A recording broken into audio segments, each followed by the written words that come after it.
एक जंगल में एक बहुत तेज हवा चल रही थी। उस हवा से बचने के लिए एक सियार पेड़ के नीचे खड़ा हो गया। तभी पेड़ की एक शाखा टूटकर सियार के सिर पर गिर गई और उसको बहुत गहरी चोट आई। चोट लगने के बाद सियार घबराकर अपने मान में चला गया। चोट इतनी गहरी थी कि उसका असर बहुत दिन तक रहा, जिसकी वजह से सियार अपने खाने के लिए शिकार पर भी नहीं जा सका। इतने दिन खाना नहीं खाने की वजह से सियार बहुत कमजोर हो रहा था। इतने दिन भूखे बीत जाने के बाद सियार को एक दिन बहुत तेज भूख लगी और तभी उसको सामने हिरन दिखाई दिया। उसका शिकार करने के लिए सियार हिरन के पीछे बहुत देर तक दौड़ा, लेकिन कमजोरी होने की वजह से वह जल्दी थक गया और उसको मार के नहीं खा सका।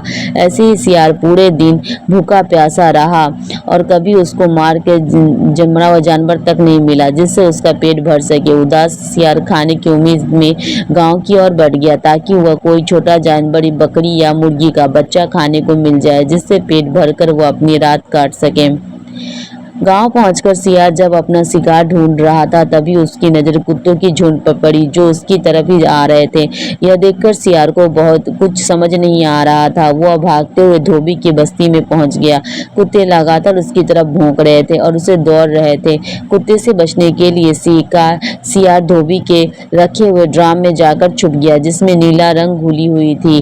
कुत्तों को जब सियार ने दिखाई नहीं दिया तो वो वहां से चले गए। सियार डर की वजह से पूरी रात ड्राम में छुपा रहा और जब वो सुबह बाहर निकला तो उसका पूरा शरीर नीला हो गया था। अपने आप को नीला देखकर सियार के दिमाग में एक चालाक की भरी विचार आया और वह वापस जंगल में आ गया। जब सियार जंगल पहुंचा तो उसने ऐलान कर दिया कि वह सभी जानवरों को भगवान का संदेश देना चाहता है। इसीलिए सभी जानवर उसकी बातों को सुनने के लिए एक पेड़ के नीचे एकत्रित हो गए।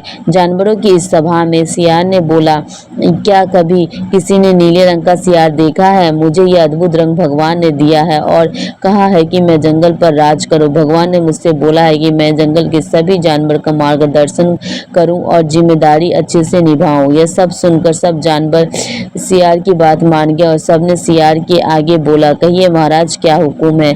सियार ने कहा, जंगल के सभी सियारों को जंगल से निकाल दिया जाए, क्योंकि इनकी वजह से जंगल में बहुत बड़ी परेशानी आने वाली है।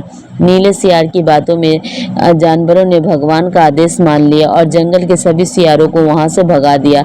ऐसे नीले सियार ने इस वजह से ताकि बाकी सभी सियार की वजह से उसकी पोल ना खुल जाए। यह सब करने के बाद सियार उस जंगल का राजा बन गया और उस पर राज करने लगा। मोर उसको पंखा करता और बंदर उसके पैर दबाता। यदि सियार को किसी जानवर को खाना होता तो वो उसकी बलि मांग लेता था।